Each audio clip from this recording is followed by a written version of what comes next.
Second time medical অ্যাডমিশনের ব্যাপারে চিন্তা করছো বা second time medical admission preparation শুরু করতেছো, অবশ্যই 5টা পয়েন্ট মাথায় রাখো। প্রথম পয়েন্ট হচ্ছে অবশ্যই মূল বইয়ের সাথে কানেক্টেড থাকো, অর্থাৎ তোমার মূল যে বইগুলো আছে, যে টেক্সট বুকগুলো আছে, সেগুলা থেকে দাগিয়ে দাগিয়ে বই পড়ার চেষ্টা করো। এবং মাথায় রাখবে কোনো প্রকার সহায়ক বা কোনো প্রকার বুস্টার এইসব বই কখনো পড়তে যাবে না, কারণ এইগুলোর পরিণতি কিন্তু অনেক ভয়াবহ হয়। তুমি যত বেশি মূল বইয়ের সাথে কানেক্টেড থাকবে তত তুমি কিন্তু ভালো করবে।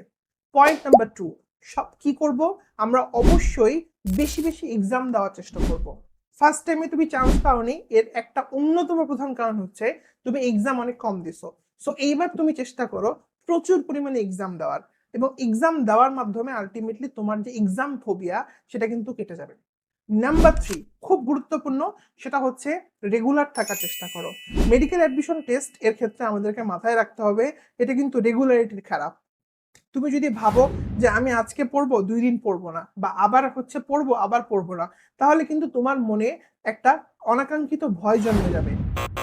কারণ তুমি কিন্তু দেখা যাবে একটার পর একটা পড়া জমাই ফেলতে থাকবা, এবং পড়ার সাগরের নিচে কিন্তু তুমি ডুবে যেতে থাকবা। সো অবশ্যই তোমাকে রেগুলার থাকতে হবে। 4 নম্বর পয়েন্ট, কখনোই কম্পেয়ার করিও না। তুমি কারোর সাথে নিজেকে কম্পেয়ার করবা না। তোমার কম্পেয়ার যদি করতেই হয় তবে নিজের সাথে করবা। তবে আমি বলবো কোচিং সেন্টারের নাম্বার বা আরেকজনের নাম্বার, এদের সাথে কখনোই নিজেকে কম্পেয়ার করতে যাও না। এবং 5 নম্বর পয়েন্ট হচ্ছে অবশ্যই সৃষ্টিকর্তার কাছে বেশি বেশি চাও। মাথায় রাখতে হবে তুমি যত বেশি পজিটিভ থাকবা, যত বেশি তুমি সৃষ্টিকর্তার কাছে চাবা, তুমি ততই কিন্তু স্বপ্নের দিকে আগায় যাবা। তুমি যত পজিটিভ চিন্তা করবা তোমার মনে ততই পজিটিভ এগুলার রিফ্লেকশন ঘটবে।